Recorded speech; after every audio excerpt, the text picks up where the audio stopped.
आता हुआ दिखाई पड़ रहा है। आज बातचीत करने के लिए हमारे साथ अंशुल जैन मौजूद हैं, जो कि वाराणसी से मौजूद हैं। जैन साहब नमस्कार, स्वागत है कार्यक्रम में। मार्केट्स ने 25,200 हिट तो किया लेकिन सस्टेन नहीं किया और वहां से प्रॉफिट टेकिंग के बाद 25,000 को होल्ड कर पा रहा है। सो कितना कंसर्न, कितना बेहतर, क्या सिचुएशन देख रहे हो आप? सर मेरा कोई कॉज ऑफ कंसर्न नहीं है। कल भी शो में मैंने बताया था कि नॉन स्टॉप 2000 पॉइंट की रैली हुई है बैंक निफ्टी में, तो 2-3 दिन हम शायद कंसोलिडेट करेंगे, थोड़ी सी प्रॉफिट बुकिंग देखेंगे। वो भी सिर्फ इसलिए कि 10 डे मूविंग एवरेज कैचअप हो जाए, और 1 से 2 दिन लग सकता है 10 डे मूविंग एवरेज कैचअप होने में। उसके बाद से 57,400 का जो टारगेट है वो टेस्ट होते हुए दिखेगा। तो 54,300 400 से जो लॉन्ग चला है उसमें पॉज इन द ट्रेंड है। इसके बाद ये 57,400 तक जाएगा, और आई बिलीव कि अगर इसी तरीके से एफआईआई की शॉर्ट कवरिंग चलती रही तो 60,000 भी बैंक निफ्टी पे दिख जाए तो कोई बहुत सरप्राइज नहीं होगा। बैंक निफ्टी पहले इसलिए डिस्कस कर रहा हूं कि स्ट्रेंथ आए या वीकनेस आए इंट्राडे में, आती पहले बैंक निफ्टी से, वही निफ्टी फॉलो करता है। तो जितना करेक्शन मॉर्निंग में हम एक्सपेक्ट कर रहे थे डाउनसाइड का, लगभग खत्म हो गया है। पुल बैक लेके इंट्राडे वीवैप पे निफ्टी और बैंक निफ्टी दोनों आ गई है, और इत्तेफाक से आज का वीवैप और वीकली वीवैप दोनों ऑलमोस्ट सेम जगह है। बैंक निफ्टी पे 56,080 पे आज का वीवैप है, 56,140 के आसपास वीकली वीवैप है। निफ्टी पे 25,080 पे वीकली वीवैप है, 25,100 पे आज का वीवैप है। जैसे ही इन दोनों वीवैप के ऊपर निफ्टी और बैंक निफ्टी सस्टेन करना स्टार्ट करेगी, हम फटाफट बाय कॉल्स देना स्टार्ट करेंगे इंडेक्स में। तो खाली वेट हो रहा है। पुल बैक करेक्शन कंप्लीट हो गया है, वापस से वीवैप तक पुल बैक आ चुका है। बस अब वीवैप ब्रेकआउट देके उस पर सपोर्ट लेना स्टार्ट करे तो हम बाय देना स्टार्ट करें। समवेयर अराउंड 225 240 तक अगर ये हो जाता है पूरा प्रोसेस, तो लास्ट एक आवर में अच्छी रैली डेवलप होगी। नहीं होता है तो फिर ये 1-2 दिन 3 दिन की कंसोलिडेशन और चलेगी। ओके, अब निफ्टी बैंक के दम पर तो मार्केट जितना चलना था चल रहा है। आज आईटी के हाथ में है पूरी तेजी, और टीसीएस के नंबर्स कल हैं। सो यहां क्या देख रहे हो आप?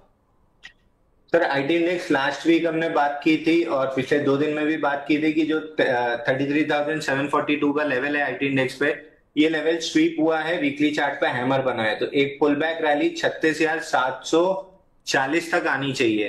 तो अभी भी यहां से मान के चलिए कि 1,500 पॉइंट की अपसाइड आईटी इंडेक्स में बनी है। टीसीएस 3,019 के रेजिस्टेंस के आसपास आके थोड़ी सी सेलिंग 15 मिनट के चार्ट पे फेस कर रहा है। इवेंचुअली ये निकल जाएगा, ऐसा नहीं कि सेलिंग में कोई वॉल्यूम है, बल्कि जो अप्रोच किया था रेजिस्टेंस वो बड़े वॉल्यूम से किया था, और रेजिस्टेंस के पास रिएक्शन एकदम शैलो वॉल्यूम से है। इसका क्लियर मतलब है कि इस शैलो वॉल्यूम में वीक लॉन्ग्स एलिमिनेट हो रहे हैं। स्ट्रॉन्गर हैंड्स जिनने माल खरीदा है वो आराम से पॉज इन द ट्रेंड का मतलब जो पॉज आया है ट्रेंड में उसको एंजॉय कर रहे हैं, और नेक्स्ट ब्रेकआउट लेवल पे निकलेगा तो आराम से 3106 3144 चला जाएगा। एक्सेप्शनली बैड रिजल्ट आते हैं तो ही टीसीएस में डाउनसाइड खुलेगी।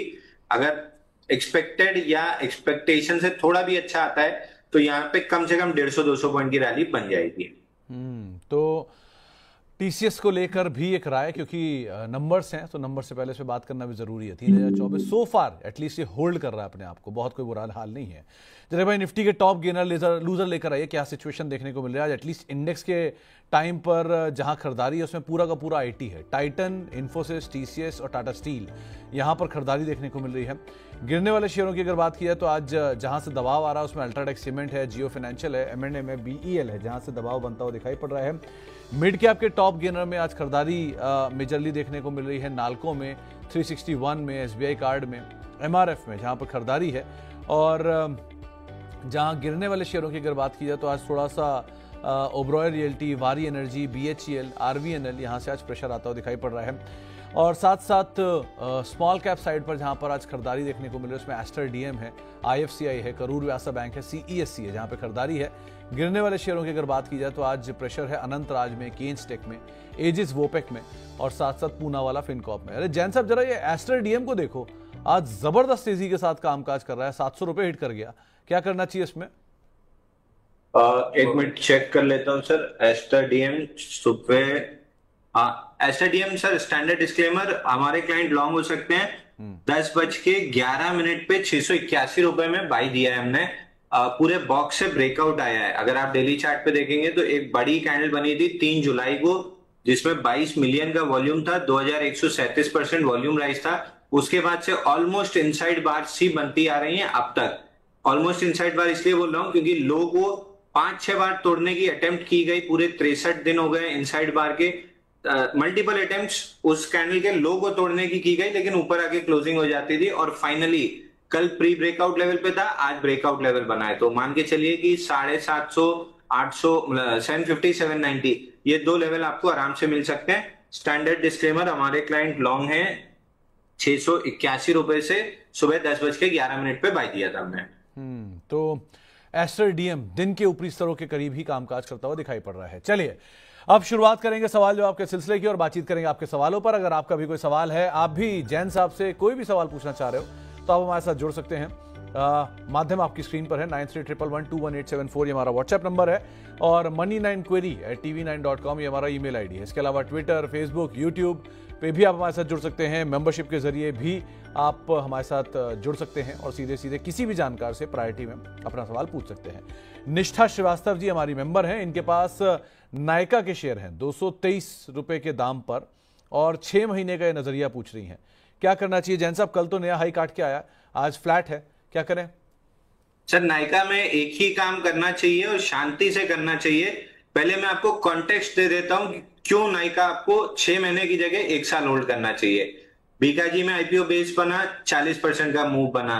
पेटीएम में ब्रेकआउट आईपीओ बेस बना तो 680 रुपए से 1270 गया, पुल बैक लिया है और अब वापस से ऑल टाइम हाई की तरफ जा रहा है। पॉलिसी बाजार में सेम चीज थी, कार ट्रेड में सेम चीज थी, आईटीसी होटल में मनी 9 पे अपन ने ट्रेड किया था 180 रुपए से आईपीओ बेस ब्रेकआउट 240 रुपए गया। तो आईपीओ बेस ब्रेकआउट को बहुत ध्यान से पेशेंसली ट्रेड करना होता है। नायका में 145 हफ्ते का आईपीओ बेस ब्रेकआउट बना था और ब्रेकआउट आया है 18 अगस्त वाले हफ्ते में 225 रुपए पे। तब अपन ने मनी 9 पे ये चीज डिस्कस भी की थी और लगभग पूरे हफ्ते रोज ही डिस्कस की थी कि 225 का ब्रेकआउट बना है, 145 हफ्ते का आईपीओ बेस ब्रेकआउट है। पहला रेजिस्टेंस जिसको आप टारगेट मान सकते हैं वो है 315। 315 आराम से चला जाएगा। 315 स्लाइस थ्रू किया तो फिर 428 जो इसका ऑल टाइम हाई है वो मिलेगा, नहीं तो 315 के आसपास फिर 2-3 महीने कंसोलिडेट करेगा, उसके बाद 428 जाएगा। तो जाना इसको 428 है, बट 315 स्लाइस करके जाएगा या वहां पे 2-3 महीने समय काटेगा, ये 315 पहुंचने के बाद पता चलेगा। इसलिए मैं बोल रहा हूँ 6 महीने की जगह 1 साल का व्यू कर लीजिए, आपको 428 आराम से मिल जाएगा। ओके, सिद्धार्थ नाथ साहब ये हमारे मेंबर हैं, इनके पास लेमन ट्री है 178 रुपए के दाम पर इन्होंने खरीदारी कर रखी है। वे पूछ रहे हैं कितना और नीचे जाएगा, क्या राय रखते हो आप इस पे? जब ब्रेकआउट आया था 157 पे, तो अगर 157 तक आता भी है तो कोई बहुत सरप्राइज नहीं होगा। बट अगर आप 3 से 6 महीना दे सकते हैं तो लेमन ट्री में ट्रेड कीजिए। 342 दिन का या 67 वीक्स का कपनैंडल पैटर्न का पूरे बॉक्स टाइप के स्ट्रक्चर का ब्रेकआउट है, ऊपर में 240 रुपए आते हुए दिख रही है। ये भी वही अदानी पावर जैसा पेशेंस वाला ट्रेड है। टाइमिंग करने की कोशिश करेंगे तो जिस दिन वर्टिकल मूव आएगी आप मुंह देखते रह जाएंगे, तो लेके थोड़ा सा पेशेंस के साथ होल्ड करना पड़ेगा। तो लेके पेशेंस के साथ आप होल्ड करिए, ये एक राय आपको यहां पर दी गई है। नीरज भदौरिया साहब आपको पहले तो अपना रिगार्ड दे रहे हैं और पूछ रहे हैं कि क्या आरबीएल बैंक से निकलकर ये नायका ले ले, ये इनके लिए है, अब क्या किया जाए? सर देखिए, आरबीएल बैंक में भी 87 वीक्स का या 415 डेज का कपनैंडल पैटर्न ब्रेकआउट है। ब्रेकआउट के बाद 15 दिन स्ट्रगल किया ब्रेकआउट पॉइंट के पास 270 और अब आज फ्रेश मूव दे रहा है। थोड़ा सा क्वालिटी वाइज और मैनेजमेंट वाइज मेरे को नायका ज्यादा पसंद है, आरबीएल बैंक कम पसंद है, बट आरबीएल बैंक का भी स्ट्रक्चर उतना ही अच्छा है। तो एप्पल टू ऑरेंज कंपैरिजन हो गया। आई वुड सजेस्ट कि ब्रेकआउट है और ब्रेकआउट चल भी रहे हैं इस मार्केट में, तो 260 रुपए का स्टॉप लॉस लगा के कुछ समय होल्ड करे रहिए। फर्स्ट लेग ऑफ मोमेंटम जब मिले 340 तक, वहां पे एक बार सवाल पूछ लीजिएगा। अगर उस समय मोमेंटम नायका में ज्यादा दिखा तो कन्वर्ट कर लेंगे, नहीं तो इसी को होल्ड करेंगे, क्योंकि इसका जो ब्रेकआउट आया है उसका टारगेट भी 400 रुपए के आसपास का है। तो आपको एक राय दोनों को लेकर दी गई है। वैसे भी आरबीएल बैंक डे हाई के आसपास शॉर्ट कवरिंग एक बढ़िया कैंडिडेट है। वैभव यादव साहब, शुक्रिया पहले तो यादव साहब आपका हमारे रिगार्ड्स के लिए, हमारी हौसला अफजाई के लिए। और टाटा मोटर्स और अल्ट्राटेक इन दोनों में खरीदारी की इच्छा इन्होंने रखी है। टाटा मोटर्स में एक डीमर्जर आने वाला है 14 तारीख को, इसकी शायद एक्स डेट है। और अल्ट्राटेक क्या किया जाए इसमें? सर टाटा मोटर तो 735 पे जब अपना टारगेट अचीव हुआ था, वहां से मैं बोलते आ रहा हूँ कि नेक्स्ट लेग बाइंग आपको तभी मिलेगी जब 735 रुपए 65 पैसे के ऊपर क्लोज करेगा। 4 दिन में ठीक ठाक पुल बैक हो गया है। पुल बैक में 50 डे एवरेज के अराउंड वॉल्यूम है, तो ये थोड़ा सा कॉज ऑफ कंसर्न है, क्योंकि ड्राई अप वॉल्यूम होता है तो हम बाइंग देख रहे होते हैं। एवरेज वॉल्यूम के आसपास वॉल्यूम है तो अभी बाइंग नहीं देख रहे हैं। अगर कोई रिवर्सल कैंडल बनी तो जरूर बाइंग देखेंगे वापस 735 तक के लिए, और बड़ी अपमूव इसमें 735-65 निकलने के बाद बनेगी 810 रुपए के लिए। तो पेशेंस वाले ट्रेडर हैं तो ऑन द डिप्स कहीं भी 660 650 मिल जाए ऐड कर लीजिएगा। आज नहीं तो कल, कल नहीं तो परसों 735 रुपए निकलना है, 810 रुपए जाना है। बस आप कितनी जल्दी या देर से ट्रेन से उतरेंगे उस हिसाब से आपको उतना ज्यादा या कम पैसा मिलेगा। जाना इसको 810 है, इसमें कोई डाउट नहीं है। अल्ट्राटेक सीमेंट जी जी, अल्ट्राटेक सीमेंट में ब्रेकआउट रीटेस्ट करने नीचे आया है 12,000 के आसपास। ट्रेडिंग बेट नहीं है, इन्वेस्टमेंट अगर यहाँ करके छोड़ देते हैं तो आपको 14,500 रुपए का भाव मिल जाएगा। प्रोबेबली लार्ज कैप स्टॉक है, 3.5 लाख करोड़ का मार्केट कैप है, तो थोड़ा सा समय लगेगा। थोड़ा सा मतलब लार्ज कैप के लिए 1-1.5 साल थोड़ा समय होता है, तो 1 से 1.5 साल लगेगा, बट 14,500 आना ऑलमोस्ट सर्टेन है। तो अल्ट्राटेक और टाटा मोटर्स को लेकर दिख रहा है, आप सुन रहे थे जैन साहब की तरफ से। नई खरीदारी आशीष जी करना चाह रहे हैं आरबीएल बैंक में और बर्गर किंग में, आपको ये लग रहे हैं क्या नई खरीदारी लायक?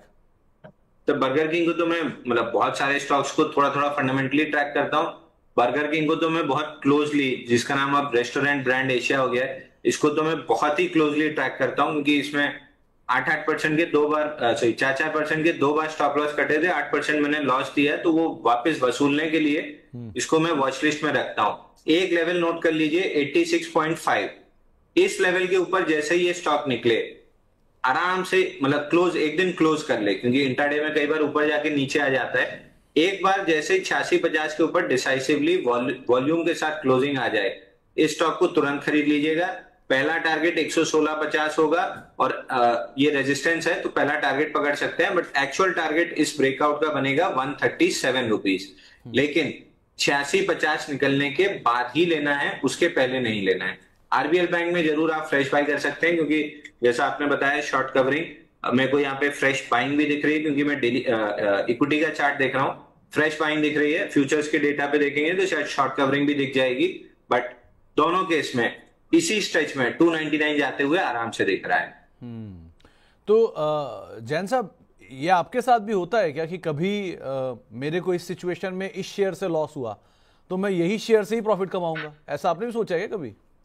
नहीं नहीं सर, ऐसा कोई वो नहीं है कि इसमें लॉस हुआ, इसका लॉस तो मैं कब का निकाल चुका। टाटा स्टील ने तो ऐसे 10 लॉस का मतलब रिकवरी एक ही बार में कर दी थी, बट चूंकि इसको मैं फंडामेंटली ट्रैक करता हूं, जब इनने बर्गर किंग पूरा आउटलेट की जगह बीके कैफे खोलना चालू किया था, और 1.5-2 साल के अंदर 324 बर्गर किंग कैफे खोल दिए थे। इसके बाद इंडोनेशिया में साई बर्गर करके कुछ था, उसका इनने एक्विजिशन किया था। तो ये सारा फंडामेंटल प्रोसेस स्टॉक में चल रहा है। धीरे धीरे वो डेवलपमेंट उस तरफ जा रही है, जैसे वेस्ट लाइफ चला था ना 200 रुपए से 1000 रुपए तक, उस टाइप का, या जुबिलियंट फूड चला था, उस टाइप का स्टॉक बड़ा मूव दे सकता है। तो ये हमेशा मेरी वॉच लिस्ट में रहता है। टेक्निकली जब मेरे को ब्रेकआउट मिलेगा मैं तब प्ले करूंगा। फंडामेंटल स्टोरी अच्छी डेवलप हो रही है, टेक्निकली 8650 निकला तो मैं इसको लेके चलूंगा, और मैं इसको 1-2-3 साल उस हिसाब से लूंगा, वो 8-10% वाली ट्रेडिंग बेट के लिए नहीं लूंगा। तो एक राय आपको यहां पर दी गई है। एक भाई तानला प्लेटफॉर्म को और देखिए, कृष्णा साहू साहब बोल रहे हैं 658 रुपए के दाम पे लिया हुआ है, यहां क्या करना चाहिए? तो तानला प्लेटफॉर्म सुबह से बाइंग लिस्ट में बार बार स्कैनर में आ रहा है, लेकिन गट फील थोड़ी सी मेरी आ नहीं रही है। I would be more comfortable अगर ये 730 रुपए निकाल दे। बाकी प्रीएम्प्टिव ब्रेकआउट के या प्रीएम्प्टिव बाइंग के पूरे साइंस हैं, मैं थोड़ा 730 के ऊपर कंफर्टेबल होता, क्योंकि बड़े स्ट्रक्चर के आसपास खड़ा है। 177 दिन का कप हैंडल पैटर्न का ब्रेकआउट था, उसका रिटेस्ट करके हायर लो बना रहा है। अगर ये सस्टेन हो गया और 730 निकल गया तो 950 का भाव तो आप फटाफट ले लीजिएगा। तो मैं इसीलिए प्रीएम्प्टिव ना लेके ब्रेकआउट लेने के इंटरेस्ट में हूं। 730 निकला तो मैं अपने क्लाइंट्स को बाय रिकमेंड कर दूंगा। ओके, तो 730 निकला तो बाय यहां पर आ सकती है।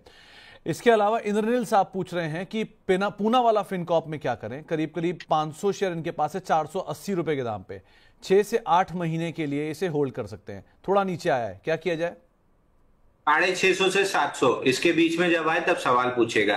319 दिन के कप हैंडल पैटर्न का ब्रेकआउट आया है 470 में, जिसका टारगेट करीब करीब अगर पूरा पैटर्न का पकड़ेंगे तो लगभग 675-700 रुपए के आसपास आता है। तो कहीं भी 650 के ऊपर जब पहुंचे तो एक बार सवाल पूछ लीजिएगा, उसके नीचे बार बार सवाल पूछने का कोई मतलब नहीं है। स्टॉक स्लो एंड स्टडी अपने 10-20 डे मूविंग एवरेज को पकड़ के धीरे धीरे ऊपर चल रहा है।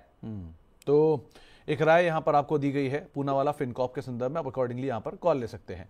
IEX नई खरीदारी करने की इच्छा आकाश जायसवाल साहब की है, और IEX को लास्ट क्वार्टर में पराग पारिक फ्लेक्सी कैप फंड ने काफी ऐड भी किया है, क्या करना चाहिए? IEX में सर, IEX में ब्रेकडाउन है क्लियर कट। ये अर्निंग्स पे जो ब्रेकडाउन बना था 24 जुलाई को, बड़ी कैंडल थी, 169 का हाई 131 का लो, उसी के अंदर पूरा इनसाइड बार पैटर्न बन रहा है। एक बार लो रिटेस्ट करने जाना चाहिए, हाई लाइकली है कि 130 का लो रिटेस्ट करने जाएगा। रिटेस्ट सक्सेसफुल होता है तो फिर बाउंस बैक बनेगा, और अगर ब्रेकडाउन दे देता है तो फिर करीब करीब 100 रुपए तक नीचे आ सकता है। तो बाइंग लिस्ट में तो ना लॉन्ग टर्म ना शॉर्ट टर्म किसी लिस्ट में होने, मतलब ये स्टॉक आपकी वॉच लिस्ट में होना ही नहीं चाहिए। तो आपकी वॉच लिस्ट में ये स्टॉक होना ही नहीं चाहिए, ये एक राय रखी गई है। लैंसर कंटेनर बाबू प्रसाद साहब ने खरीद रखा है 35 रुपए के दाम पे 5000 शेयर, क्या करें इसमें? तो स्टैंडर्ड डिस्क्लेमर एक दे दूं, निफ्टी और बैंक निफ्टी अभी हमने अपने क्लाइंट्स को बाय दिया है अभी तुरंत, क्योंकि वीवैप रिटेस्ट करके ऊपर चलने की कोशिश कर रहा है। तो लीस्ट मतलब लोएस्ट रिस्क की सिचुएशन में यहां से अगर बैंक निफ्टी पे गया तो 150 पॉइंट आया तो कम से कम 400 से 500 पॉइंट, तो हमने बैंक निफ्टी बाय दी है और निफ्टी बाय दिया है। Lancer sir BSE listed stock है, 287 करोड़ का मार्केट कैप है और कंटिन्यूअस डाउन ट्रेंड में है। बाइंग क्लाइमेक्स इसने हाई बनाया था 108 का और बाइंग क्लाइमेक्स कंफर्म हुआ था 85 पे, जिसका पहला टारगेट 40 था, दूसरा टारगेट 25 था। दोनों को तोड़ के बिना किसी बाउंस बैक के कंटिन्यूअसली नीचे आ रहा है। 6 रुपए 32 पैसे पे मेजर सपोर्ट है, वहां तक आ सकता है। तो 6 रुपए 32 पैसे मेजर सपोर्ट है, वहां तक आने की उम्मीद आप लगा सकते हैं। ITI में प्रॉफिट बुक करके करना चाहिए क्या? अमरनाथ सिंह साहब पूछ रहे हैं, आपने इस पे कॉल दिया था आज, सो क्या किया जाए इसमें?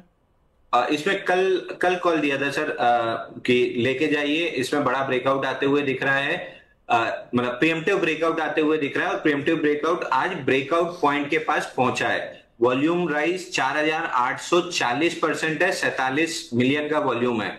वीकली चार्ट पे इसके पहले वाली अर्निंग में एक बड़ी बार बनी थी, हाई था 369, लो था 279, अब उस बार के हाई पे आ गया है। अगर ये 370 के ऊपर टिक जाता है तो बहुत आराम से 410 रुपए का टारगेट मिलेगा। अगर आपने कल लिया है मेरे कहने पे तो आधी क्वांटिटी को यहाँ पे बुक कर लीजिए, आधी क्वांटिटी को होल्ड कीजिए। हो सकता है 5-6-8 दिन लगा दे 370 निकालने में, लेकिन निकला तो 410 रुपए आराम से आएगा। आधी क्वांटिटी बुक कर लीजिए, आधी निकल जाइए। और ITI निकला ही है तो सर इन्फीबीम भी साथ में ही बाय रिकमेंड किया था 1790 में, आज उसका हाई बना है 20 रुपए।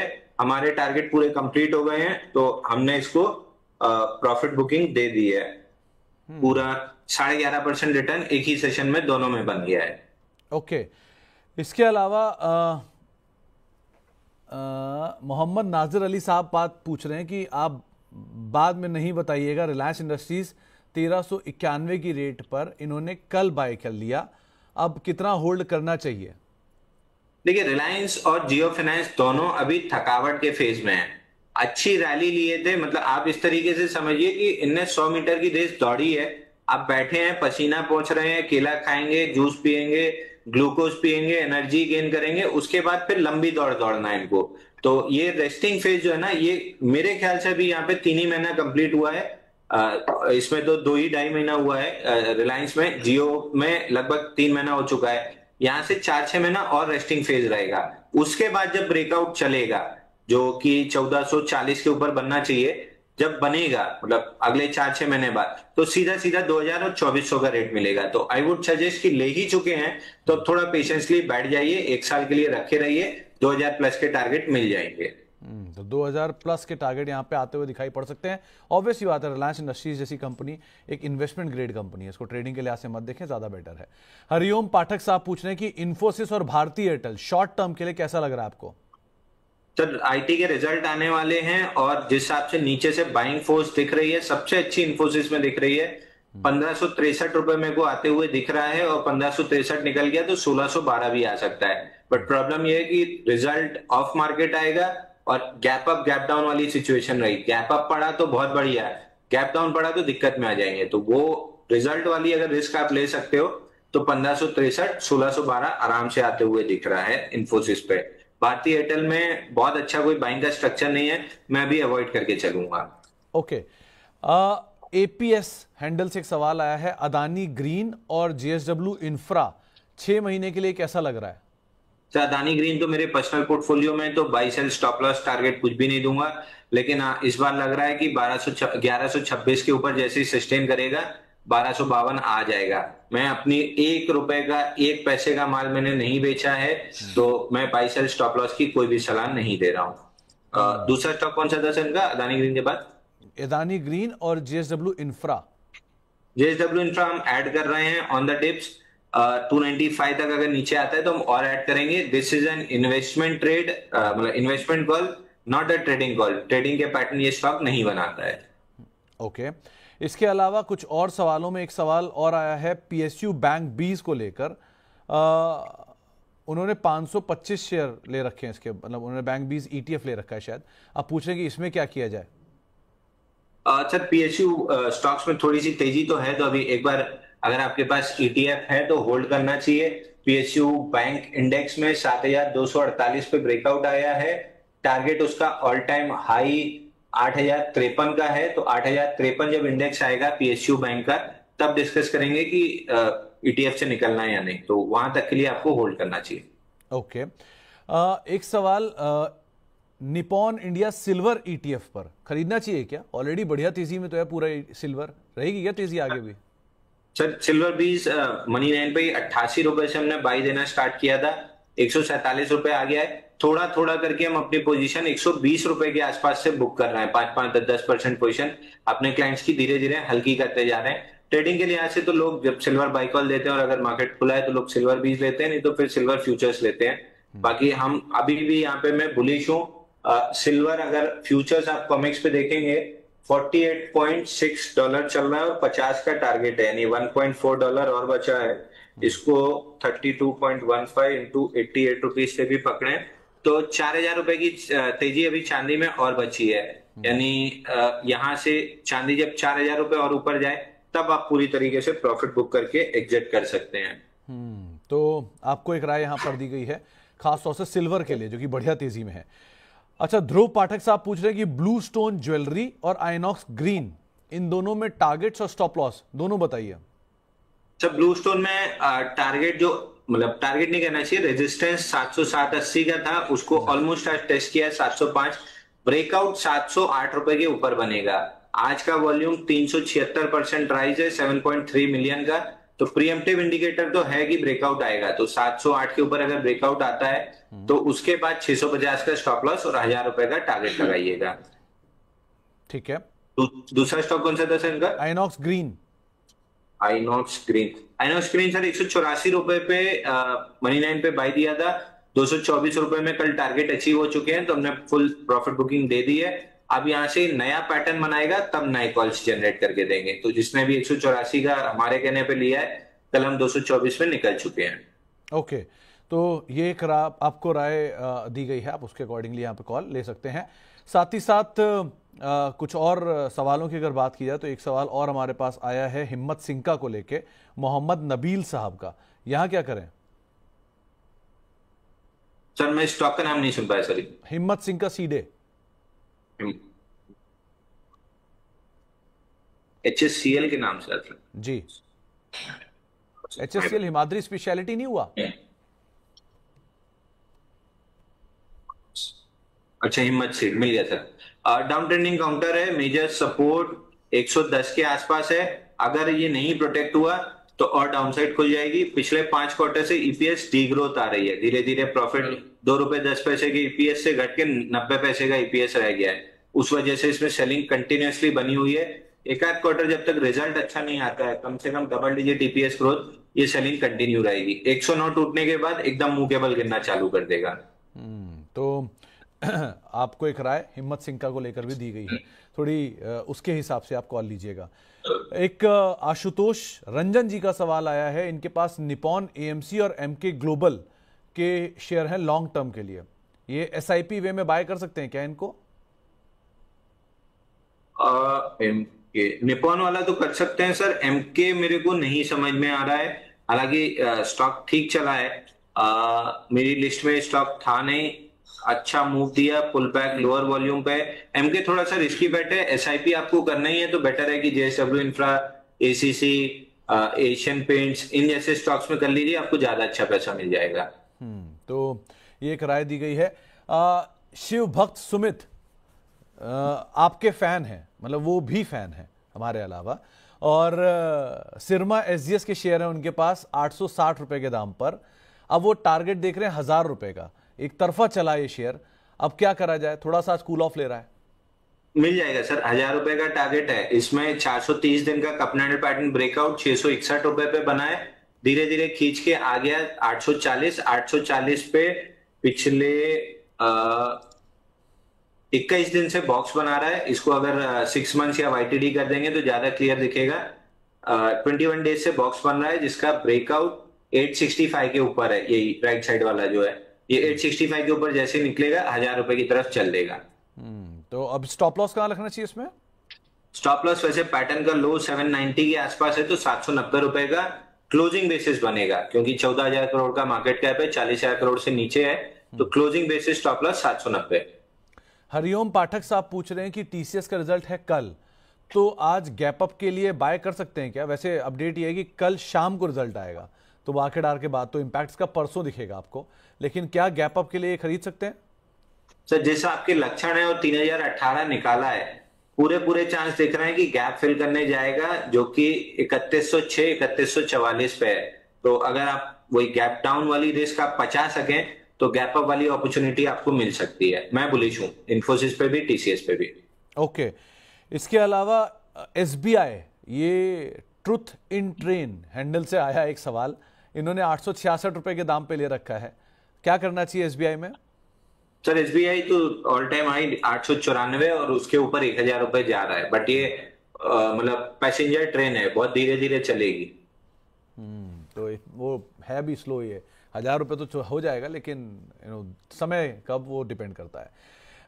कैप्री ग्लोबल 183 रुपए पे सोनी कुमारी जी ने ले रखी है, अब क्या करना चाहिए इसमें?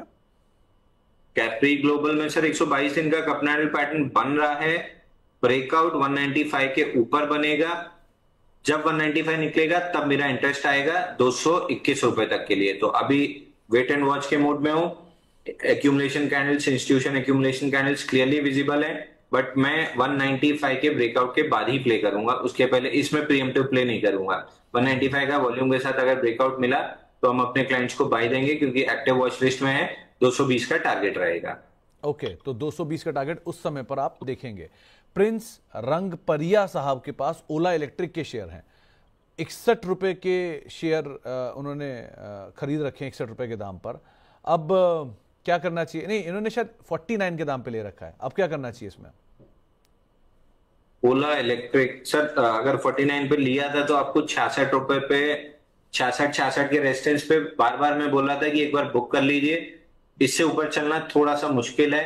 सस्टेन किया, बेस बनाया तो 80 जाएगा, नहीं तो ये वापस से 48.9 आएगा। ऑलमोस्ट आ चुका है, तो फिलहाल 48.9 आते हुए दिख रहा है। ब्रेकडाउन इसमें बनेगा 46 की क्लोजिंग के नीचे, तो फिलहाल हो सकता है 49 से बाउंस बैक करे, तो 49 के आसपास थोड़ा सा देख लीजिएगा। अगर रिजेक्शन कैंडल बनी तो बाउंस बैक में करीब 58-59 तक के टारगेट बन सकते हैं। तो 58-59 तक के टारगेट्स यहाँ पे आते हुए दिखाई पड़ सकते हैं, लेकिन कोई भी तेजी का इस्तेमाल करके इसमें निकलने की कोशिश आप कर सकते थे। एक सवाल आया है आस्क ऑटोमोटिव को लेकर, वकील अहमद साहब का ये सवाल है। इन्होंने 530 रुपए के दाम पे शेयर लिया है, बढ़िया चला है शेयर। इनफैक्ट जरा डायरेक्टर साहब इसका 5 साल का चार्ट लाइए तो आपको ज्यादा क्लियर होगा कि जब ये आईपीओ आया था 200 रुपए 250 रुपए की रेंज में, और वहां से शेयर डबल हो चुका है, और डबल से भी ज्यादा इनफैक्ट। अब क्या करना चाहिए जैन साहब इसमें? सर आप आईपीओ का नाम ले लिए तो एक आईपीओ का बेस ब्रेकआउट भी आ रहा है, वो भी बता दूंगा इसी के साथ। आस्क ऑटोमोटिव में 330 रुपए पे आईपीओ का बेस ब्रेकआउट आया था, जहां से ये स्टॉक ऊपर गया, फिर रिटेस्ट करने 329 आया, वहां से 575 का हाई बना है। अब बन गया है इसमें 512 के नीचे ब्रेकडाउन। आज ही बन रहा है। अगर क्लोजिंग आती है इसके नीचे, क्योंकि 10,000 करोड़ का मार्केट कैप है तो क्लोजिंग इंपॉर्टेंट होती है, 512 के नीचे क्लोजिंग आती है तो फिर स्टॉक को बेच दीजिएगा, एग्जिट कर लीजिएगा, क्योंकि पहला ही टारगेट 450 रुपए और दूसरा टारगेट 426 रुपए खुल जाएगा अगर ये 512 के नीचे क्लोज करता है। अब जैसे 329 पे इस पे आज में ब्रेकआउट आया था और 575 तक गया था। दूसरा एक आईपीओ बेस्ड ब्रेकआउट आ रहा है 165 दिन के कप कैंडल या वीसीपी पैटर्न के साथ कला मंदिर में। इसमें लिस्टिंग के बाद से कंटिन्यूअस सेलिंग रही थी 306 रुपए से 115 रुपए तक। अब वापस से इसमें आईपीओ बेस बना है जिसका ब्रेकआउट बन रहा है। हमने अपने क्लाइंट्स को अभी बाई रिकमेंड किया है 182 रुपए में। ऊपर में टारगेट दिख रहा है हमको 195 रुपए 30 पैसे का। स्टॉप लॉस हमने दिया है 174 रुपए का। तो इस स्टॉक में हमने अभी स्टैंडर्ड डिस्क्लेमर क्लाइंट्स को लॉन्ग दिया है। 165 दिन का आईपीओ बेस ब्रेकआउट है। ओके, तो एक सवाल और आया है इसी से रिलेटेड। आशुतोष रंजन साहब पूछ रहे हैं कि अंशुल सर से रिक्वेस्ट है कि नायका जैसा कुछ शेयर बताइए जिसमें अगले कुछ महीने में आईपीओ बेस बन सकता है, जिसे स्टडी किया जा सके। सर आईपीओ बेस तो जितने भी नए पिछले 2 साल में आईपीओ आए हैं सबकी एक लिस्ट बना लीजिए, मनी कंट्रोल पे आपको मिल ही जाएगी। सारे स्टॉक्स एक बार स्टडी कर लीजिए। बट बेहतरीन बेस ब्रेकआउट पेटीएम में बना, पॉलिसी बाजार में बना, बीकाजी में बना, नायका में बन रहा है, मतलब बन के रिटेस्ट होके मूव भी स्टार्ट हो गई। कला मंदिर में बन के आज ही ब्रेकआउट दे रहा है और पीछे इंस्टीट्यूशन वॉल्यूम थी ये किस दिन थी, 3 अक्टूबर को इंस्टीट्यूशन वॉल्यूम था 37.9 मिलियन का वॉल्यूम उठा है, 3234% वॉल्यूम राइज था। तो वहीं से प्रीएम्प्टिव इंडिकेशन आ जाना चाहिए था। उसी दिन ये स्टॉक मेरी वॉच लिस्ट में भी आया था बड़े वॉल्यूम की वजह से। तो नए जितने आईपीओ आए एक बार रीड कर लेंगे तो आपको मिल जाएगा। नागेंद्र सिंह साहब पूछ रहे हैं कि ये 3 लाख रुपए निवेश करना चाहते हैं छोटी अवधि में, पहले तो ये क्या करें? दूसरा, पोजीशन साइजिंग 10 लाख मिनिमम और मैक्सिमम लिमिट स्टॉप लॉस के साथ, आप बताइए। सर ये थोड़ा सा रैंडम टाइप का हो जाएगा, क्योंकि मैं तो बता के चला जाऊंगा, बाद में ऐसा ना हो कि आप अभिमन्यु बन के चक्रव्यूह में मर जाएं। बट 2-3 स्टॉक मैं आपको बता दे रहा हूँ। एक एस्ट्रा माइक्रो अभी ब्रेकआउट आया है तो अभी बस क्लाइंट्स को बाय रिकमेंड करूंगा 1140 के आसपास। दूसरा यही कला मंदिर मेरे को ठीक लग रहा है। ये दोनों थोड़े से ट्रेडिंग और मतलब एग्रेसिव बेट हो गए। तो तीसरा आप जेएसडब्ल्यू इंफ्रा लेके छोड़ दीजिए, तो थोड़ा सा वो कंपनसेट और बैलेंस कर देगा आपकी रिस्क को। ओके, साईं प्रवीण साहब पूछ रहे हैं एचसीएल में क्या करना चाहिए? एचसीएल टेक अगेन वही रिजल्ट सीजन स्टार्ट हो रहा है, मेरे ख्याल से चीजें अच्छी आएंगी और ये स्टॉक्स ऊपर की तरफ चलेंगे। तो अगर वो गैप डाउन वाला आप रिस्क ले सकते हैं तो आप ये चारों major, first preference Infosys, second TCS, third Tech Mahindra, fourth HCL Tech, चारों में से कोई भी आप ले लीजिए। एक का भी अच्छा पड़ा तो सारे स्टॉक्स में गैप अप मिल जाएगा। अब जयपुर चलते हैं, वहां पर हमारे साथ मनीष शर्मा जी मौजूद हैं बातचीत करने के लिए। शर्मा साहब नमस्कार। नमस्कार सुमित जी। नमस्कार शर्मा साहब, क्या सवाल आज आपका? सर 2 स्टॉक्स हैं, उन पे राय चाहिए थी अंशुल सर की। हाँ बोलिए ना। एक एसपीसीएल 584 पर और एक बालू फोर्स 692 पर। ओके, 100 क्वांटिटीज हैं, तो इसको मैं होल्ड करूं? मेरे को लॉस हो रहा है काफी। एचपीसीएल और should I sell it out? HPCL किस भाव पे बोला आपने? एसबीसीएल 584। ये हिंदुस्तान पेट्रोलियम राइट? नहीं, एसबीसीएल शिवालिक बायोमेटिक। अच्छा, Shivalik biometric. Okay okay okay okay. तो क्या करना चाहिए जैन साहब? एक नाम है बालू फोर्ज का, 690 रुपए के दाम पे खरीदारी है यहाँ पर, और दूसरा शिवालिक बायोमेटल। यहाँ पे क्या करें? शिवालिक बायोमेट्रोल कंट्रोल्स 504 रुपए के आसपास है। हालांकि ये थोड़ा चला था लोअर लेवल से, लेकिन 600 रुपए के आसपास इन्होंने एंटर किया है। क्या करें इन दोनों में? सर एसपीसीएल में तो ब्रेकडाउन काइंड ऑफ सिचुएशन दिख रही है, बट 490 अगर जब तक होल्ड है तब तक एक बार आप रख सकते हैं। 490 के नीचे क्लोज करे, 2900 करोड़ का मार्केट कैप है तो क्लोजिंग इंपॉर्टेंट है। 490 के नीचे जिस दिन क्लोज करे उस दिन एक बार सवाल पूछ लीजिएगा या एग्जिट कर लीजिएगा। 490 जब तक प्रोटेक्टेड है, एक बाउंस बैक की मूव बन सकती है, तो एक बार के लिए होल्ड करना चाहिए। और दूसरा इनके पास बालू फोर्ज है, एकदम साइडवेज चला गया है काउंटर, रिजल्ट धीरे धीरे थोड़े से सुधरे हैं, पैटर्न बना हुआ है। 693 जिस दिन निकाल लेगा, एक्सपेक्टेड है कि निकालेगा, तो फिर ये स्टॉक 800 850 तक जा सकता है। तो दोनों stock week on week review करते रहिए, बट फिलहाल के लिए होल्ड करना चाहिए। तो आप वीक ऑन वीक रिव्यू करिए, लेकिन फिलहाल के लिए दोनों को होल्ड भी कर सकते हैं, ऐसी कोई दिक्कत नहीं है। इसके अलावा कुछ और सवालों में एक सवाल आया है कि क्या अभी फुल्ली इन्वेस्टेड रहना चाहिए बाजार में या कैश पर रहना चाहिए? ये 25% कैश लेकर बैठे हैं, क्या सही रणनीति है? सर देखिए, मेरी मतलब मैं तो mid cap, small cap, micro cap player हूं, तो जब चलता है मार्केट तो मैं थोड़ा सा लिवरेज लेके भी पोजीशन पे बैठा रहता हूं, और जब नहीं चलता है तो मैं 100% कैश पे भी बैठता हूं। मैं दोनों में कंफर्टेबल हूं। इस समय mid cap, small cap, micro cap में ब्रेकआउट्स अच्छे चल रहे हैं, तो मैं तो लिवरेज के साथ इन्वेस्टेड हूं, मैं मतलब फुल्ली इन्वेस्टेड हूं। तो ये वो समय है जहां पे एक मैं इस पे सिंपल हैक आपको दे देता हूं। आप लगाइए निफ्टी 400 का index, Nifty mid and small 400 करके इंडेक्स है, इसको लगा लीजिए। ट्रेडिंग व्यू फ्री है, सामने ट्रेडिंग व्यू पे इसको लगाइए। डेली चार्ट 10 और 20 डे का मूविंग एवरेज लगाइए। जब तक 10 डे मूविंग एवरेज 20 के ऊपर है, आपको फुल्ली इन्वेस्टेड होना चाहिए। जैसे 10 बिलो 20 आए, आप सारी चीज छोड़ के एक बार कैश में आ जाइए। ये सिंपल हैक अगर आप यूज कर लेंगे तो आप अप ट्रेंडिंग मार्केट में मैक्सिमम ऑलमोस्ट 80% जूस निकाल लेंगे। आखिरी का जो टर्न आता है वहां पे आपको थोड़ा सा ऊपर से प्रॉफिट कम हो जाएगी, मतलब 100 रुपए मिला है तो 80 रुपए पे ट्रेलिंग स्टॉप लॉस आपका हिट होगा, बट वापिस जो डाउन ट्रेंड है ये पूरी प्रोटेक्टेड रहेगी। तो ये अगर सिंपल हैक आप लगा लेंगे तो आपको किसी से पूछने की जरूरत नहीं है कि मेरे को कैश में रहना है कि इन्वेस्टेड रहना है। अभी 10/20 है और क्लियरली है और मोमेंटम के साथ है, तो इस समय तो अगर आप लिवरेज भी प्ले करते हैं जो कि सजेस्टेड नहीं है, तो अगर आप करते भी हैं तो इस समय में कोई दिक्कत नहीं है, फुली इन्वेस्टेड होना चाहिए। ओके, एक बार जरा निफ्टी लेकर आइए डायरेक्टर साहब, क्योंकि निफ्टी में एकाएक स्पाइक आया है। तो निफ्टी और सेंसेक्स दोनों में ही एकाएक मूव आया है। निफ्टी भी डे हाई की तरफ अब स्लोली एंड स्टेडली जा रहा है, अभी तो फिलहाल दूर है वहां से, रफली 80 अंक दूर है, लेकिन लोअर लेवल से एक अच्छा कमबैक निफ्टी के अंदर आता हुआ दिखाई पड़ा है। निफ्टी बैंक भी लेकर आई है, वहां भी लोअर लेवल से एक अच्छा कमबैक आता हुआ दिखाई पड़ा है। भले लाल निशान में है, लेकिन लोअर लेवल से यहाँ पर भी कुछ एक अपमूव आता हुआ दिखाई पड़ रहा है। अरे जैन साहब, आप वो माइक्रो कैप की बात कर रहे थे, एक दीपक जी का सवाल आया है स्टील एक्सचेंज को लेकर। इस पर आप पहले भी कई बार रेफरेंस दे चुके हो, कई बार राय दे चुके हो, और स्मॉल कैप में आपने कई नाम पहले भी दिए, वो प्रैक्सिस पे वहां बढ़िया तेजी है और बाकी शेयरों में। सो क्या करना चाहिए यहाँ पे?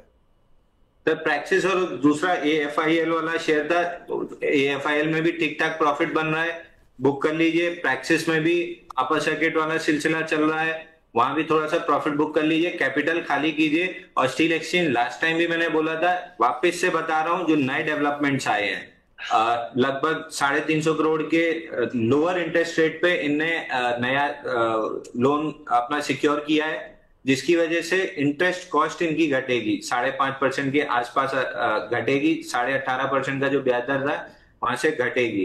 तो ये पूरी चीजें धीरे धीरे करके जो इंटरेस्ट कॉस्ट बचेगा, जो नई डेवलपमेंट्स आ रही हैं, जो पेमेंट्स बचनी है, ये सीधा सीधा प्रॉफिट में जाएगी। तो इनका जो कहना चाहिए बॉटम लाइन जिसको कहते हैं पैट, वो बढ़ना धीरे धीरे स्टार्ट होगा।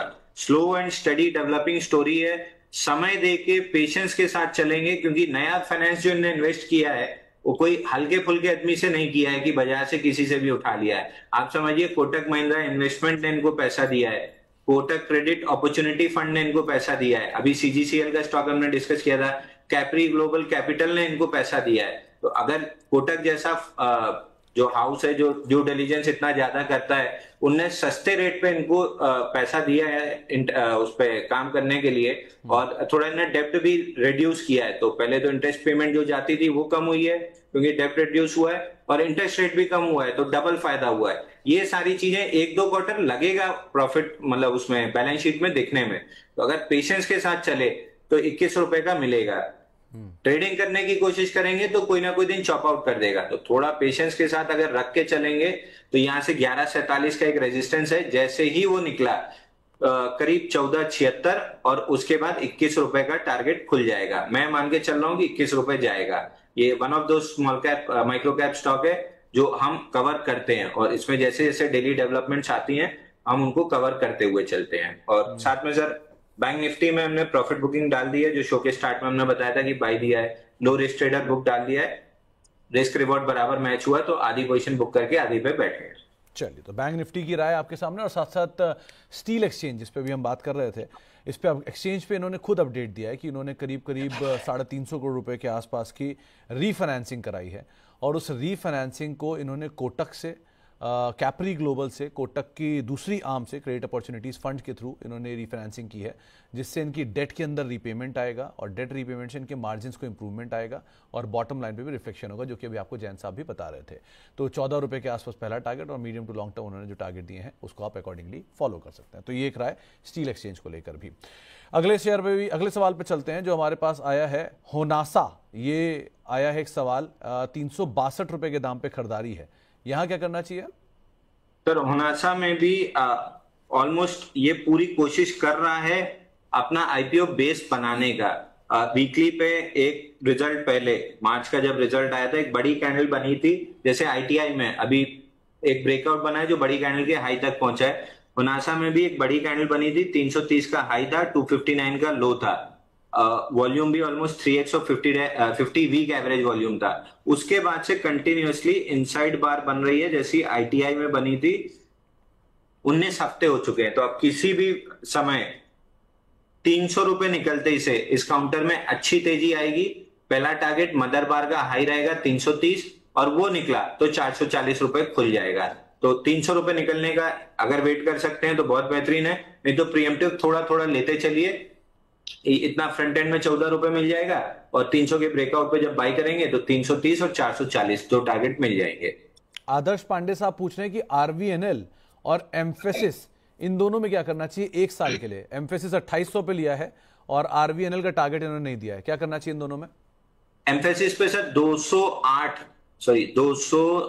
212 हफ्ते का पूरा कप एंड हैंडल पैटर्न बना है। आई वुड रिक्वेस्ट कि अगर आप इसको 5 ईयर या मैक्स कर देंगे तो वो पूरा कप एंड हैंडल पैटर्न दिख जाएगा। हाँ, 5 ईयर कर लीजिए तो ज्यादा क्लियर दिखेगा। 5 ईयर, हाँ, ये पूरा cup and handle pattern weekly पे डेवलप हो रहा है। इसका अगर ब्रेकआउट बन जाता है, जो मेरी एक्सपेक्टेशन है कि बनेगा 3136 रुपए के ऊपर, फिर ये स्टॉक 4500 रुपए आराम से जाएगा। तो अगर आपके पास है तो आराम से होल्ड कीजिए, प्रीएम्प्टिव बाई करना है तो करके रख लीजिए। 3136 के ऊपर जैसी वीकली क्लोजिंग आएगी, स्टॉक बहुत आराम से 4500 रुपए करीब आसपास उसके टारगेट खुल जाएंगे। तो करीब 1.5 साल लगेगा इस पूरे प्रोसेस में। तो मेरे को बहुत अच्छा लगता है स्टॉक। आरवीएनएल सामने डेट काउंटर है, बाउंस बैक में कहीं भी आपको खींच खाच के 375-80 मिल जाए तो निकल जाइएगा। 2 बार ये 305 के सपोर्ट से प्रोटेक्ट किया है लेकिन लोअर हाई बना है, तो इसका मतलब है कि थर्ड टाइम अगर 305 आया तो ये बचा नहीं पाएगा और 300 पॉइंट नहीं बचा तो 212 रुपए खुल जाएगा। ओके। इसके अलावा नागेंद्र साहब पूछ रहे हैं कि 10 लाख का कैपिटल है, पोजीशन साइजिंग बताइए कितनी होनी चाहिए, और पिरामल फार्मा एक स्टॉक जिसपे क्या करें? सर ये आज ही मैं कोई आर्टिकल पढ़ रहा था, मधुसूदन केला साहब ने कहा है, जहां तक मेरे को सही आ रहा है, कि ये सीडीएमओ कंपनी जो कॉन्ट्रैक्ट मैन्युफैक्चरर है, इनमें अगले 3 से 5 साल बड़ी तेजी, स्टॉक कैन गो 5x। उसमें एक पीपीएल फार्मा का नाम देख के मेरा दिल खुश हो गया। मैं तो डबल मान के चल रहा था, वो 5x मान के चल रहा है। तो पीपीएल फार्मा 197, 181 की जोन में जितना आप एक्यूमुलेट कर सकते हैं करके रख लीजिए। आराम से 400-300 रुपए तो कम से कम ही मिलेगा, 400 रुपए आराम से मिलेगा। और उनकी बात सही हो गई 5x की तो 1000 रुपए का टारगेट मिल जाएगा। तो ये सीडीएमओ कंपनी में PPL pharma is a good contender, लेके चलिए। और जहां तक पोजीशन साइजिंग की बात है, वो फिर ट्रेडिंग पे आता है कि अगर मैं जैसे अपनी ट्रेडिंग में 1% ऑफ माई कैपिटल लेता हूं, कि अगर मेरा स्टॉप लॉस कटा तो मेरा 1% ऑफ कैपिटल ही लॉस होना चाहिए, ताकि जब टारगेट हिट हो तो 2% ऑफ कैपिटल मिले। इससे क्या होगा, 50% भी अगर मैं सही हुआ तो मैं नेट में प्रॉफिटेबल रहूंगा, और 50-60% से ज्यादा कोई भी सही नहीं रहता है। तो रिस्क रिवॉर्ड 1:2, पोजीशन साइजिंग इस हिसाब से होनी चाहिए कि आपका अगर स्टॉप लॉस कटे तो 1% से ज्यादा का लॉस ना हो। एक एक्सेल बना लेंगे, या किसी तरीके से हो सकेगा तो मैं एक्सेल बना के प्रोवाइड कर दूंगा, आप डिस्क्रिप्शन में लिंक डाल दीजिएगा तो लोग डाउनलोड कर लेंगे। इससे क्लियर हो जाएगा कि कितनी क्वांटिटी उनको बाई करनी चाहिए ट्रेडिंग करते समय। ओके। एनके साहब पूछ रहे हैं कि चेन्नई पेट्रो क्या होगा, 900 रुपए हो जाना चाहिए? चेन्नई पेट्रो में सर हम एक्सपेक्ट जो कर रहे थे गैप फिलिंग 815, 863, वो कल हुआ और उसी के बाद एकदम से स्टॉक में सेलिंग भी आई। 6.3 मिलियन का वॉल्यूम था, 450% वॉल्यूम राइज, और ये ज्यादातर सेलिंग वॉल्यूम था। तो थोड़ा मेरे को यहाँ से डाउट लग रहा है कि स्टॉक में अपसाइड बनेगी या नहीं। जितनी बननी थी, गैप 815, 863 का था, वो फिल हो चुका है। तो एक पैटर्न कंप्लीट हुआ है, अगली तेजी 880 के बाद ही बनेगी, वो कब निकलेगा मेरे को नहीं पता। तो अगर आपके पास है, स्टॉप लॉस लगा लीजिए 753 का और होल्ड कीजिए। तो 753 का स्टॉप लॉस और बने रहने की राय यहां पर आपको दी गई है चेन्नई पेट्रो के रेफरेंस में भी। धनी सर्विसेज 66 रुपए के दाम पे खरीद रखा है, क्या यहां पर लॉस बुक करें या बने रहें? कहानी में मेरे ख्याल से तो लॉस बुक नहीं करना चाहिए सर, थोड़ा सा स्टॉक को समय देना चाहिए। ठीक ठाक डेवलपमेंट है, थोड़ा सा लो वॉल्यूम पे गिरावट जरूर है, लेकिन एज एंड व्हेन जैसे ये 65 के ऊपर निकलेगा 76 का टारगेट मिलेगा। कुछ क्लाइंट्स इसमें लॉन्ग हो सकते हैं, कुछ स्टॉप लॉस कटने पर निकल चुके होंगे।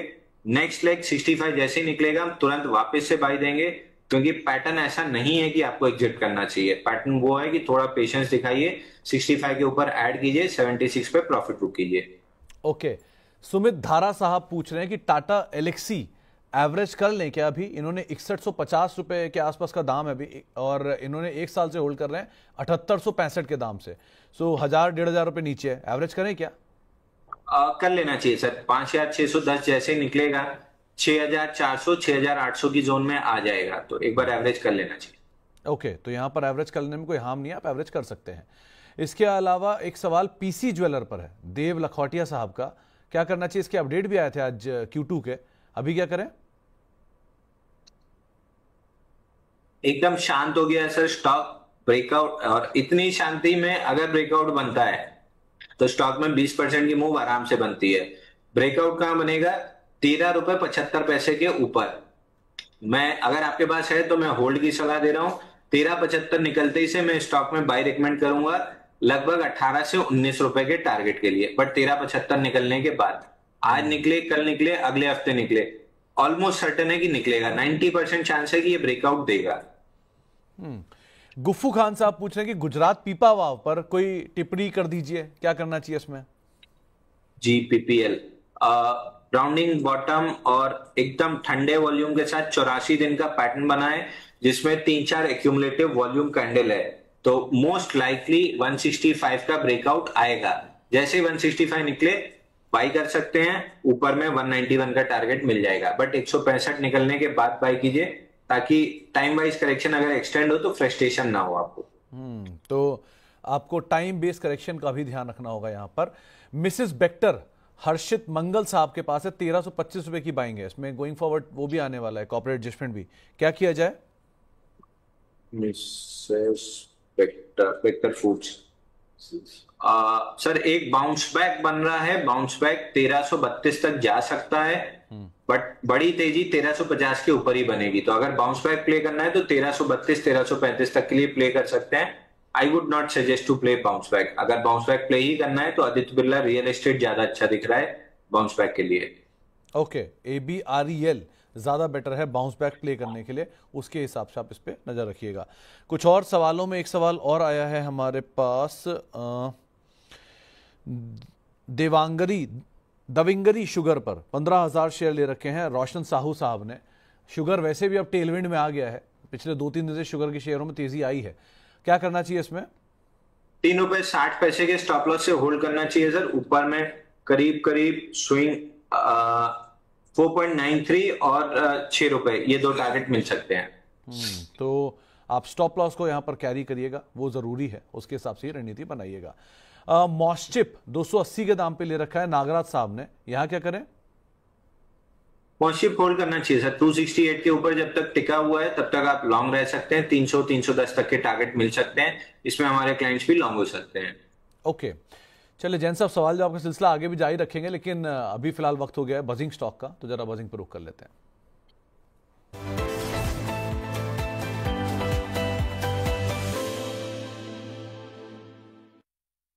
बजिंग स्टॉक में जैन साहब आज पहला नाम है,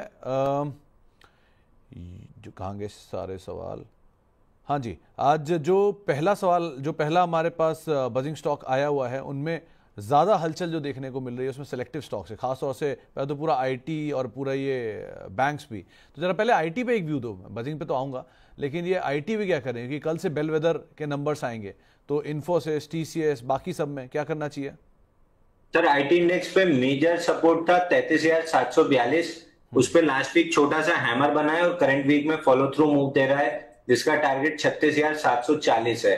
आप 36,740 से लेके 38,100 तक मेजर रेजिस्टेंस है। वहां पे 1 साल का वीवैप है, 3 साल का वीवैप है, 20 वीक मूविंग एवरेज भी है।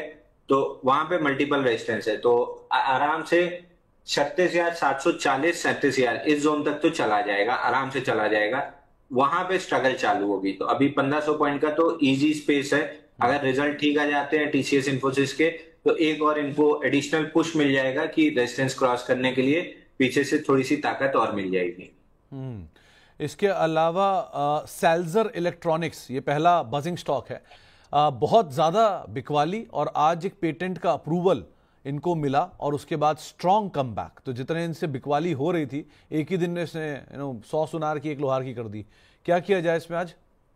सर 1 सेकंड आपका लूंगा। अभी शो के स्टार्ट में कला मंदिर हमने रिकमेंड किया था 182 रुपए में अपने क्लाइंट्स को और आपके दर्शकों को।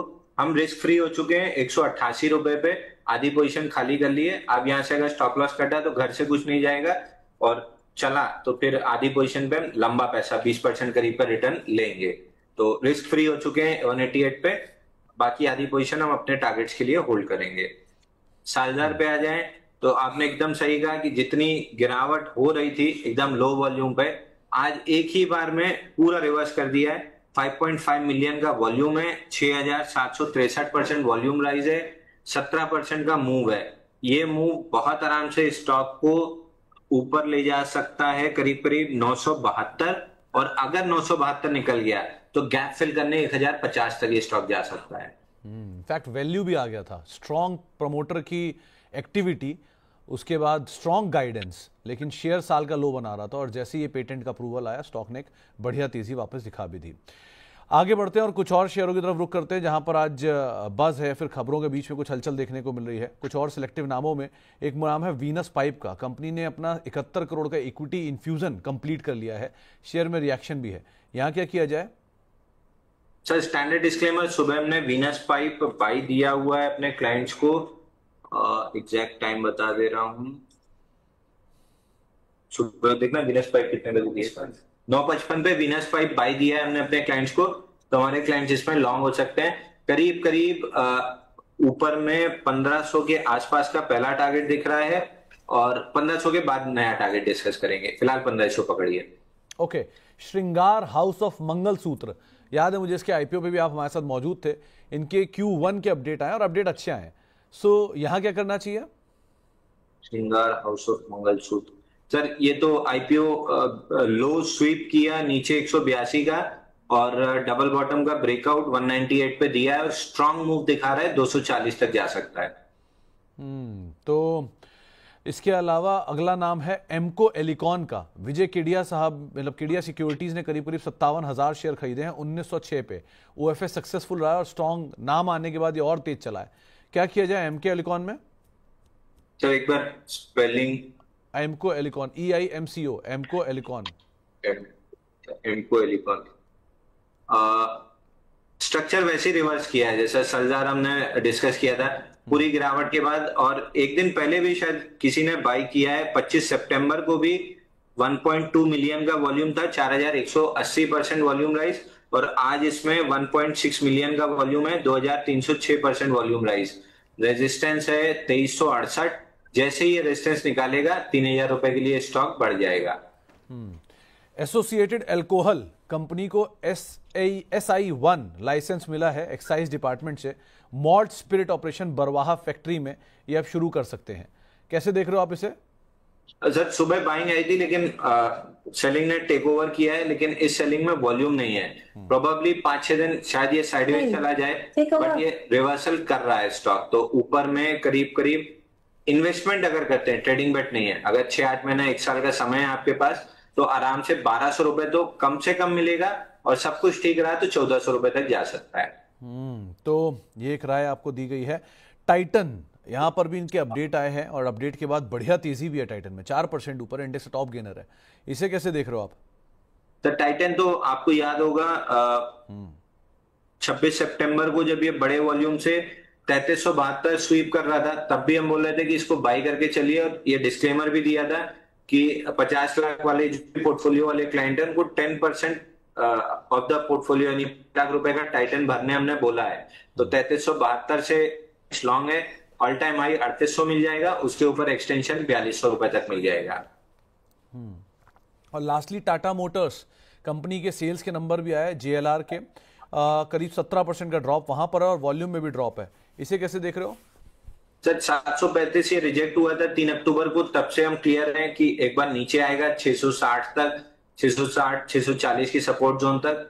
लोअर पुल बैक होता तो मैं थोड़ा सा कंफर्टेबल होता, एवरेज वॉल्यूम पे पुल बैक है तो मैं कंफर्टेबल नहीं हूं।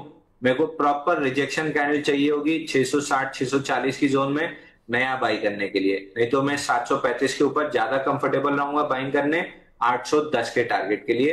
810 निकलता है तो 853, तो 810 853 की रेंज मेरे को आती हुई दिख रही है, बट थर्ड क्वार्टर रिजल्ट के आसपास। ओके, तो ये सारे वो स्टॉक जहां पर खबरें हैं, बज हैं, ट्रिगर हैं, उनके दम पे आप नजर रखिएगा।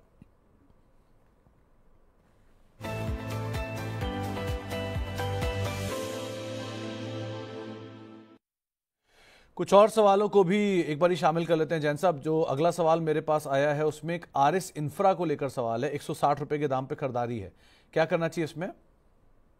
स्टॉक में वापस मूव आया है नीचे 153.75 का लो स्वीप करके हायर लो बना रहा है।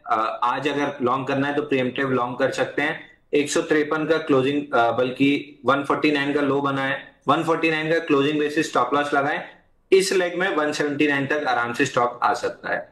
ओके, गड़िया मीठा जी का एक सवाल हमारे पास है। इनके पास शिपिंग कॉर्पोरेशन ऑफ इंडिया के शेयर है, 229 रुपए के दाम पर खरीदारी है, अब भी तो नीचे आ रहा है, बीच में बहुत चला था, क्या करें अब?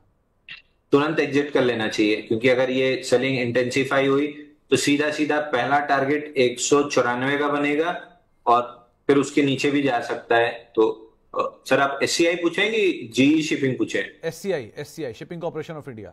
अच्छा, चार्ट जी शिपिंग का लगा था। SCI बेच देना चाहिए, तुरंत निकल लेना चाहिए। ओके, इसके अलावा वेल्सपन लिविंग 65 शेयर हैं आशीष चक्रवर्ती साहब के पास, 131 के दाम पे खरीदारी है, 3 महीने का नजरिया है, क्या करना चाहिए?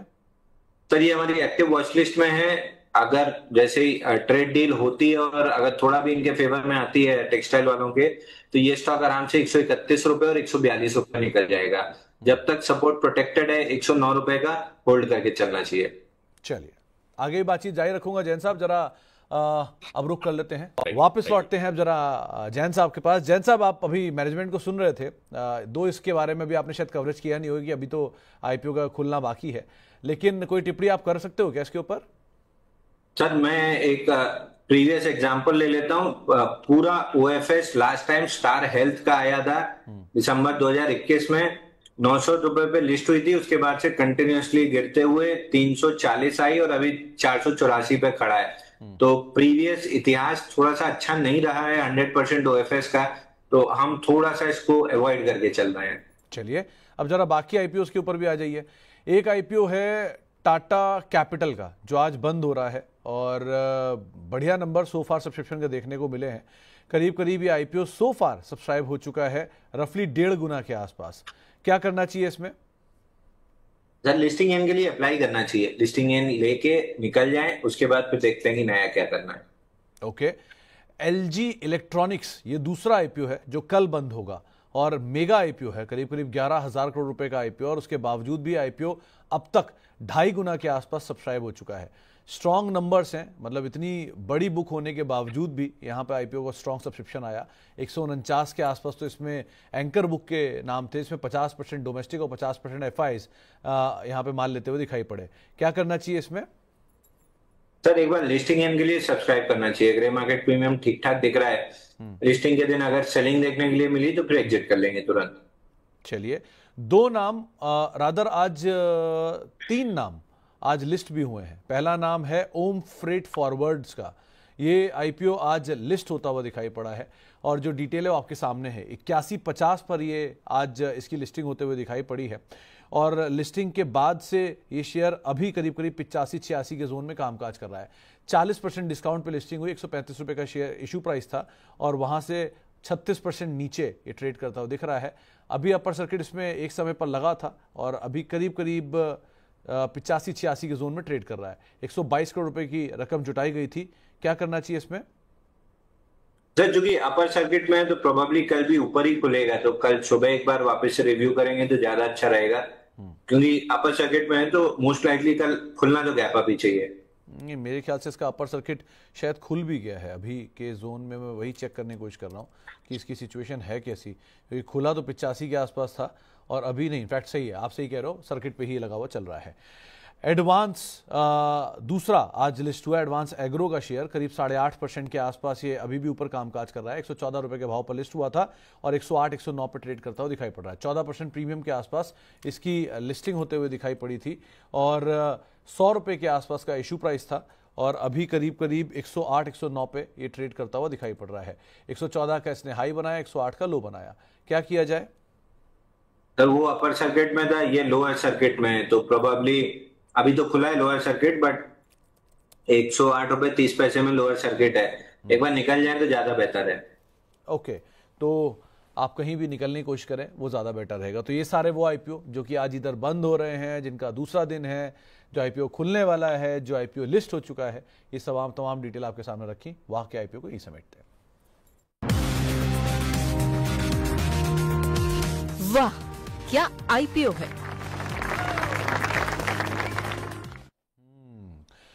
जैन साहब के जाने का वक्त हो रहा है, तो जाने से पहले उनकी इंडिविजुअल भी कॉल भी देख लेते हैं चुन चुन के। में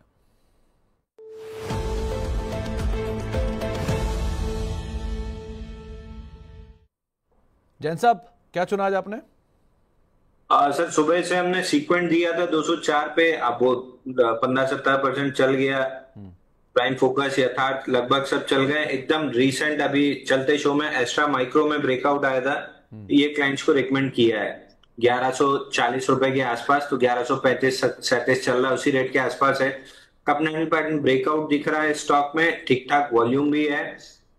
85 डेज के कपनल पैटर्न का ब्रेकआउट है, 1135 पे लेके चलिए, स्टॉप लॉस लगा लीजिए 1060 का, और ऊपर में 1300 रुपए तक का टारगेट मिल सकता है। तो एक राय आपको अस्त्रा माइक्रोवेव में दिया गया। क्या टारगेट, क्या स्टॉप लॉस बोला जैन साहब आपने इसमें? सर 1060 का स्टॉप लॉस ले लीजिए और 1300 का टारगेट ले लीजिए। चलिए, तो 1300 रुपए का टारगेट और 1060 का स्टॉप लॉस रखिए। अस्त्रा माइक्रो, इसमें आप खरीदारी कर सकते हैं। 1137 के आसपास अभी कामकाज करता हुआ दिखाई पड़ रहा है। बहुत बहुत शुक्रिया जैन साहब हमारे साथ जुड़ने के लिए। जाने से पहले कोई डिस्क्लेमर? सर अदानी ग्रीन, टाटा टेक, हाईटेक पाइप, ये 3 मेरे पर्सनल पोर्टफोलियो में है। बाकी जितने स्टॉक इंक्लूडिंग एस्ट्रा माइक्रो लगभग सभी क्लाइंट्स के पास हो सकते हैं, कभी ना कभी हमने डिलीवरी बाय कॉल जरूर दिया है। चलिए, बहुत बहुत शुक्रिया जैन साहब हमारे साथ मौजूद रहने के लिए, कार्यक्रम का हिस्सा बनने के लिए और सभी शेयरों पर अपनी राय रणनीति हमारे साथ साझा करने के लिए। इसी